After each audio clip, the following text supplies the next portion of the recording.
rahimahullah, beliau sampaikan bahwa segala sesuatu yang Allah Subhanahu wa taala ciptakan ini tidak ada satupun yang diciptakan secara sia-sia, melainkan yang Allah telah ciptakan semuanya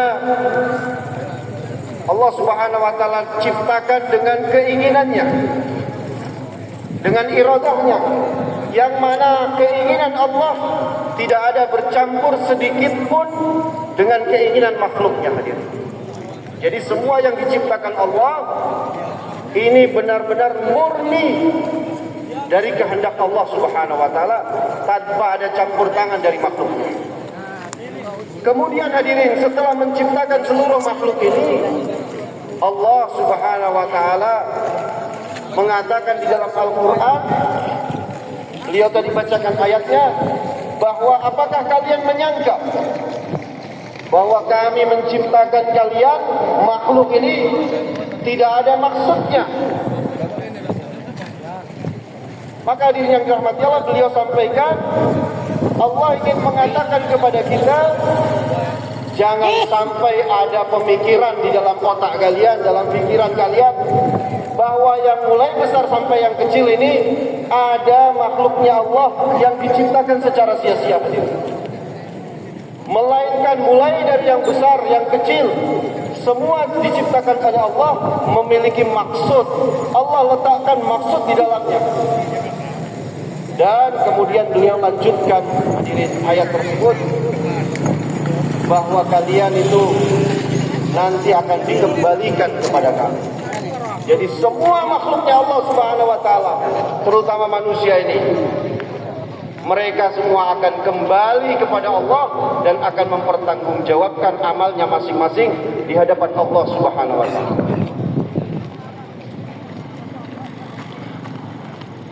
भाइयों और बुजुर्गों, बात तय हो गई कि पैदा करने वाले भी वही हैं और इस दुनिया में भेजने वाले भी वही हैं, और किसी को बेमकसद नहीं भेजा, काम देकर, अमल देकर, मकसद के तहत पैदा फरमाया। ये बात पक्की हो गई, इस्तेज़ाद भी पैदा हो गया। अब मेरे भाई और बुजुर्गों, सोचने और समझने और करने की चीज़ ये है कि अल्लाह जल्ल जलालुहु ने जिस मकसद के लिए पैदा किया, मैं और आप उसको पहचानें, मैं और आप उसको तलाश करें, मैं और आप उसको मालूम करें। अल्लाह ने ऐलान फरमा दिया कि तुम सब मकसद के लिए हो, पैदाइश तुम्हारी मकसद के लिए, एक काम के लिए तुम्हें दुनिया में भेजा गया।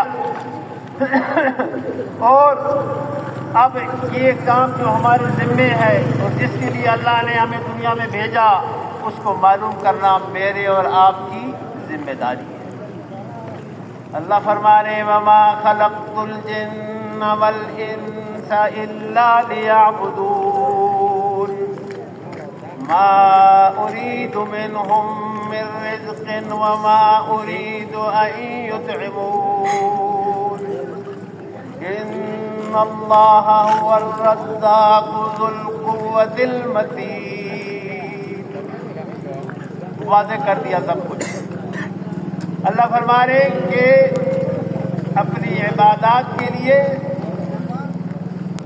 इम्तिसाल अवामिर के लिए, और जो चीज़ें तुम पर उतारी जाएं उनको मानने के लिए, और जो चीज़ें अंबिया के ज़रिए से तुम तक पहुँचे उनके लिए मैंने तुम्हें पैदा किया। पहले फरमा दिया बेमकसद नहीं, अब मकसद बयान फरमा दिया कि कोई ये ना समझे कि ऐसे ही आ गया बस इत्तेफाक। सारा दिन हम लोग बातें करते हैं इत्तेफाक इत्तेफाक, कोई इत्तेफाक से काम नहीं होता, कोई चीज़ इत्तेफाकी नहीं है, हादसाती नहीं है, सब कुछ अल्लाह के निज़ाम के तहत। हम अक्सर बात करते बस वो इत्तेफाकन फलाना काम हो गया, कोई काम हो नहीं सकता इत्तेफाक। इत्तेफाक क्या चीज़ है? कुछ भी नहीं है। جو کچھ ہوتا ہے اللہ کا نظم کے تحت ہو رہا ہے، اللہ تعالیٰ کے ارادے کے مطابق ہو رہا ہے، اللہ کی مشیت کے مطابق ہو رہا ہے۔ جو نظام الاوقات اللہ جل جلالہ نے نازل فرمایا اس کے تحت ہر نقل و حرکت ہے، بڑی سے بڑی مخلوق کی یا چھوٹی سی چھوٹی مخلوق کی۔ سمندر کی تہہ میں جو نقل و حرکت ہے وہ اللہ جل جلالہ کے علم میں ہے اور ان کی اجازت سے ہے۔ سمندروں میں، فضاؤں میں، زمینوں پر، صحراؤں میں، آبادیوں میں لا تعداد مخلوق ہے جس کو میں اور آپ گن بھی نہیں سکتے، سمجھ بھی نہیں سکتے، لیکن ہے اللہ کے نظام کے تحت۔ اللہ اس کے مالک ہیں، جو کچھ موجودات ہیں اللہ اس کے مالک ہیں، اور مالک کی مرضی کے بغیر کہیں کچھ نہیں ہو رہا۔ احق ہیں، اس کے احق ہیں کہ ان کی مرضی کے مطابق مخلوق اپنے آپ کو استعمال کرے۔ اللہ فرماتے ہیں اپنی عبادات کے لیے میں نے تمہیں پیدا کیا، ضروریات کا میں نے وعدہ کر دیا۔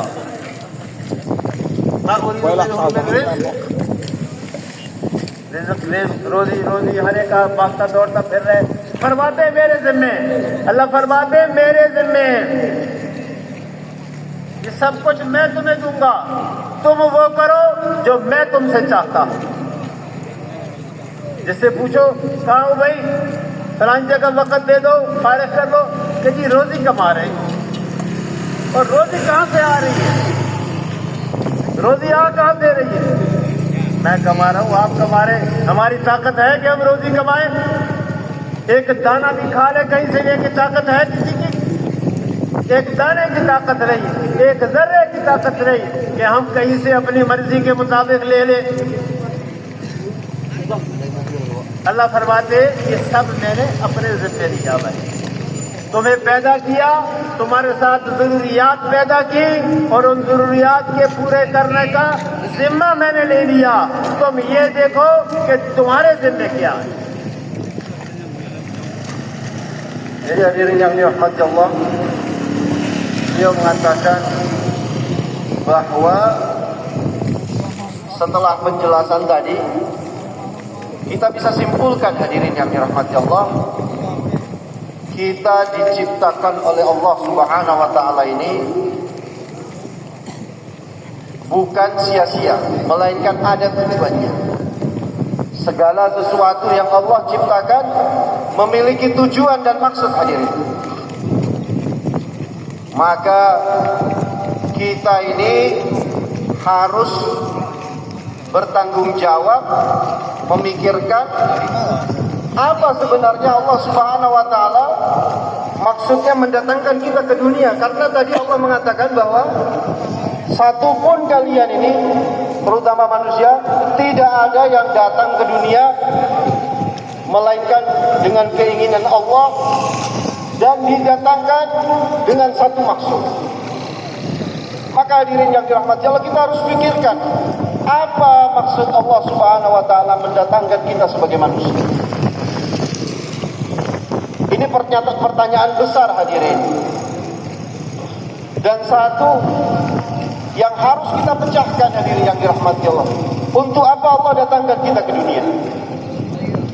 Maka hadirin yang dirahmati Allah Subhanahu wa taala, begitu sayangnya Allah langsung umumkan kepada kita. Apa maksud kamu didatang di dunia, kata beliau. Beliau bacakan tadi ayat, "Wa ma khalaqtul jinna" ila akhir ayat. Tidaklah kami ciptakan manusia dan jin kecuali untuk beribadah kepadaku. Kemudian ayatnya lanjutkan, artinya kami sama sekali tidak meminta rezeki kalian dari kalian. Kamilah yang akan memberi rezeki kepada kalian. Jadi hadirin yang dirahmati Allah Subhanahu wa taala, Allah Subhanahu wa taala menciptakan kita manusia ini dengan satu maksud yang besar, yaitu untuk beribadah kepada Allah Subhanahu wa taala. Kalau masalah rezeki hadirin yang dirahmati Allah, hari ini kadang-kadang orang banyak memikirkannya. Bagaimana rezeki, bagaimana besok makan. Padahal itu semua hadirin yang dirahmati Allah, semua sudah ditanggung sama Allah Subhanahu wa taala. Allah cuma meminta dari kita, kamu pahami apa maksud kamu datang di dunia.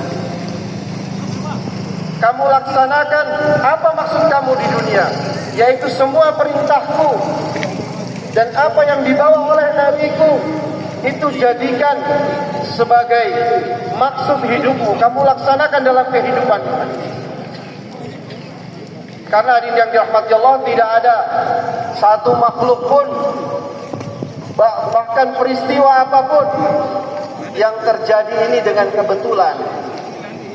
Jadi kalau kita orang beriman ini hadirin yang dirahmati Allah, jangan sama sekali pernah mengatakan, oh saya kebetulan tadi ketemu sama si fulan. Kebetulan tadi saya begini hadirin yang dirahmati Allah. Kata beliau, sama sekali tidak ada yang namanya kebetulan, ittifaq, tidak ada kebetulan. Segala sesuatu terjadi semua atas kehendak Allah Subhanahu wa taala. Jadi tidak ada yang namanya kebetulan hadirin yang dirahmati Allah. Maka kata beliau, hari ini kita ini merasa takut kalau ditaskil, besok saya bagaimana kalau keluar di jalan Allah. Padahal hadirin yang dirahmati Allah, sama sekali rezeki kita ini bukan kita yang mengusahakannya. Bisa kita usahakan, Pak. Satu butir beras bisa kita ciptakan. Beliau tadi tanya, bisa Pak? Sekerja apapun kata beliau, mencari nafkah apapun, kalau Allah tidak izinkan hadirin kita mendapatkan rezeki, satu butir beras pun tidak bisa kita masukkan di dalam perut kita. Karena tidak ada yang terjadi di dunia ini. Makhluk yang ada di lautan, ikan-ikan yang bergerak, siripnya bergerak, melainkan atas izin dan ilmunya Allah Subhanahu wa taala. Burung-burung di langit yang mengepakkan sayap hadirin, satu bulunya jatuh dari sayapnya, itu pun dengan izin dan keinginan Allah Subhanahu wa taala. Maka hadirin yang dirahmati Allah, Allah Subhanahu wa taala sudah mengatakan bahwa kamu diciptakan di dunia ini dengan satu maksud, dan kenali maksud tersebut, maka Allah Subhanahu wa taala akan menjadi penjamin hidupmu di dunia maupun di akhirat. Ayo, Buzurgo.